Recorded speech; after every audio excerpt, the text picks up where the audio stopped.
역사적인 명작가 셰익스피어의 4대 비극 중 하나인 햄릿.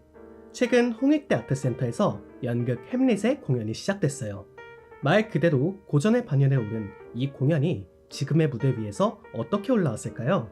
함께 살펴봅시다.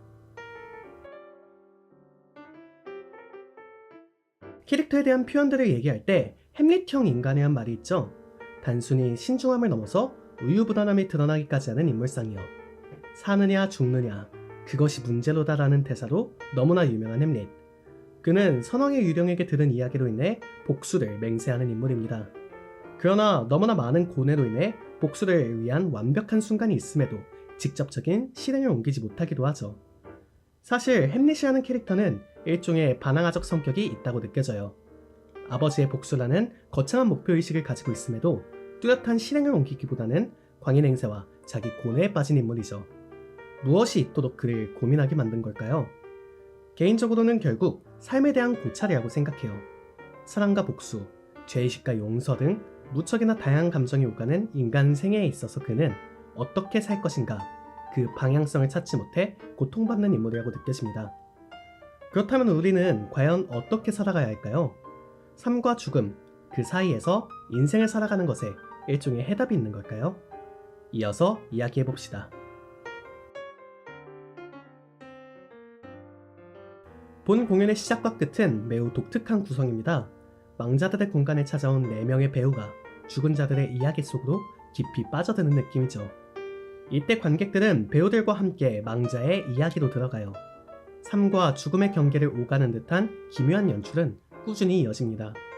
햄릿에게 매우 중대한 사건이 되는 선왕의 유령과의 대화 장면은 물론 작중 세상을 떠나게 되는 폴로니어스, 오피리아 등 인물이 사후 무대 공간 안에서 움직이는 장면 등이 신비롭게 느껴졌어요. 특히나 작품의 결말부 모든 이들이 한 곳에 모인 최종 결투의 장에 도달했을 때 무대 위 인물의 구성을 살펴볼까요? 산자와 죽은 자들이 혼재된 이 독특한 시공간의 구성은 앞선 맥락의 연출 방식과 이어집니다. 망자들이 살아있는 사람들 그리고 관객들과 함께하는 인상이죠. 개인적으로 결국 본 공연은 죽은 자의 이야기를 통해 산자들의 삶에 대해 다룬다고 느껴졌어요. 사실 햄릿이 하는 비극은 대부분의 인물이 죽음으로 마무리됩니다. 혹자는 그런 비극적인 내러티브가 무척이나 허무하다고 생각할지도 몰라요. 그러나 역설적으로 대다수의 인물들이 사랑, 복수심, 죄의식, 그리고 욕망 등 다양하면서도 보편적인 정서를 자유롭게 오가기 때문에 관객들은 삶에 대해 다시 한번 생각할 수 있게 되죠. 이 지점에서 마찬가지로 유명한 극작가 손턴 와일더의 연극 우리 읍내 속 산막의 구성이 떠오르기도 해요. 해당 장면도 마찬가지로 죽은 자들의 넋두리를 통해서 삶의 방향성에 대해 이야기하는 장면이 있었죠. 아무튼 본 공연이 보여주는 수미상관 형식의 내러티브 구조를 통해 관객들은 지금 이 순간을 잘 살아가는 방법을 깨달을 수 있을지도 모르겠습니다. 최고의 극작가인 셰익스피어의 희곡, 그 중에서도 세계에서 가장 많이 공연되는 작품으로 불리는 햄릿. 본 작품은 젠더프리는 물론 정말 다양한 변주가 일어나고 있는 공연이라고 생각해요. 이번 공연은 이제 고전이 되어버린 원각본의 맥락을 유지하면서도 현대적인 해석을 많이 첨가했다고 느껴졌어요. 우선 대사적인 부분이 많이 현대화됐습니다. 흔히 이야기하는 정극 톤을 단단하게 유지하면서도 특별히 이질감이 느껴지는 표현, 그러니까 고어체 같은 말은 없었어요. 덕분에 이야기의 흐름을 따라가기 매우 좋았다고 생각합니다. 다음으로 의상 및 소품적인 부분도 현대화가 많이 됐습니다. 만약 근현대라는 시간 안에 가상의 덴마크 왕국이 존재한다면 딱 이런 느낌이지 않을까 하는 그런 현실감이 느껴졌어요. 비록 그 연출이 완벽하게 현대적인 범주는 아닐 수 있어도 제법 조화가 잘 어우러졌습니다.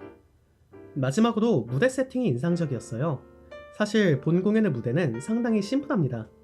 사각의 중심지대 이외에는 거울과 LED를 활용한 무대 장치 정도가 공연 중 무대 연출의 대부분이죠. 이때 무척이나 인간적으로 다가오는 다양한 캐릭터들을 거울에 비치며 작품의 주제의식을 잘 유지하는 지점이 저에게는 많이 흥미로웠어요. 예컨대 사랑의 감정, 죄의식, 복수심 등 다양한 감정이 오갈 때가 그러했습니다. 동시에 LED를 활용한 무대 세팅이 직관적으로 작품 속 시공간에 모던한 톤앤 매너를 만들다가도 때때로 암약이 펼쳐지는 은밀한 공간의 역할을 하는 것이 재미있었어요. 이 또한 인간적인 감정과 행동의 순간이라고 생각할 수도 있겠습니다. 인간의 욕망이 피어나고 커지다가 한순간에 무너지는 공간의 역할이랄까요? 요약하자면 본 공연의 경우 고전적인 각본의 구성과 현대적인 연출 구성을 적절히 섞어서 현재 극장을 찾은 수많은 관람객들이 큰 이질감을 느끼지 않고 작품을 볼 수 있게 도와줬어요. 제법 멋진 조화가 아니었나 생각이 듭니다. 덕분에 셰익스피어라는 거창한 이름에 눌리지 않고 조금은 더 편안하게 작품을 감상했던 것 같네요. 이번 공연에서 가장 인상적이었던 건 역시나 배우들의 힘이었어요. 흔히 원로 배우 내지는 중견 배우로 불리는 배우들과 상대적으로 젊은 배우들이 한 무대에서 호흡하는 것이 정말 놀라운 에너지를 만들어냈습니다. 이호재, 정동환, 김성녀, 남명렬 등 배우들이 묵직하게 이야기를 지탱했어요. 개인적으로는 흔히 말하는 중견 배우들을 볼 때마다 그 놀라운 내공에 새삼스럽게 감탄하게 됩니다.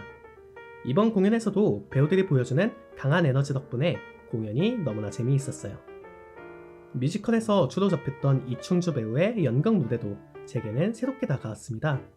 다정하고 듬직한 오빠이면서도 다혈질이고 한편으로는 명예를 중시하는 레어티즈의 캐릭터성이 잘 느껴졌어요. 한편 본 공연에서 가장 깜짝 놀랐던 건 오피리어를 맡은 루나의 연기였습니다. 이전에 뮤지컬 무대에서 만나본 적은 있지만 연기의 깊이가 많이 늘었다는 생각이 들었어요. 물론 아직은 흔히 이야기하는 전극 톤에 완벽하게 무너나지는 못했으나 이막에서 보여준 연기력은 그런 사소한 아쉬움을 덮기에 충분했습니다. 마지막으로 햄릿 역할의 이승주 배우. 이 각본을 연기하는 모든 배우들이 그러하겠지만 햄릿이라는 무거운 이름을 가장 많이 짊어진 배우라고 생각해요.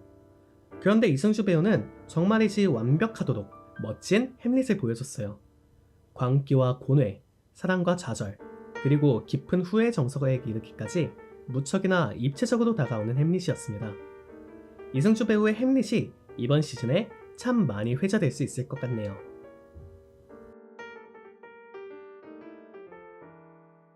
요약하자면 연극 햄릿은 죽음을 계기로 하여 삶에 대해 고찰하는 작품이에요.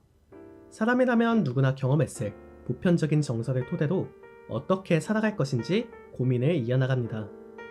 또한 이미 수백 년이 넘도록 이어진 탄탄한 각본이 현재 공연장에 도달하고 변형해서 다시금 살아나는 것 자체가 신기한 경험이었습니다. 다양한 연출적 요소를 통해 이야기에 쉽게 빠져들 수 있어서 참 좋았던 것 같네요. 연극 햄릿에 대한 제 평점은 9점입니다. 불후의 명작이라는 표현이 가장 잘 어울리는 작품 중 하나예요. 지난 2017년에 공연했던 뮤지컬 햄릿 얼라이브 이후로 정말 오랜만에 관람한 진짜 햄릿이었어요. 개인적으로는 과거에 비해 이야기와 연출 등을 더 잘 이해한 것 같아서 좋은 경험이었습니다. 죽음의 강을 건너온 불멸의 이야기 라는 한 줄 평 또한 함께 남겨보고 싶습니다. 요 몇 년 사이 셰익스피어를 다룬 흥미로운 작품을 제법 많이 관람했던 것 같습니다. 뮤지컬로 따지자면 썸씽 로튼, 연극으로 따지자면 셰익스피어 인 러브 정도였죠. 그들의 공통점을 생각했을 때 고전 작품을 해석하고 변형하는 방법이 정말 다채로워졌다고 느껴요. 그런 작품들이 참 재미있게 다가오면서도 고전 그 자체의 매력을 유지한 본 공연이 더욱더 특별하게 느껴졌습니다. 머지않은 시간 안에 이처럼 고전의 반열에 오른 멋진 전극 공연을 또 관람할 수 있다면 정말 좋을 것 같네요. 오늘의 리뷰는 여기서 마치고 다시 찾아오겠습니다. 시청해주셔서 감사합니다.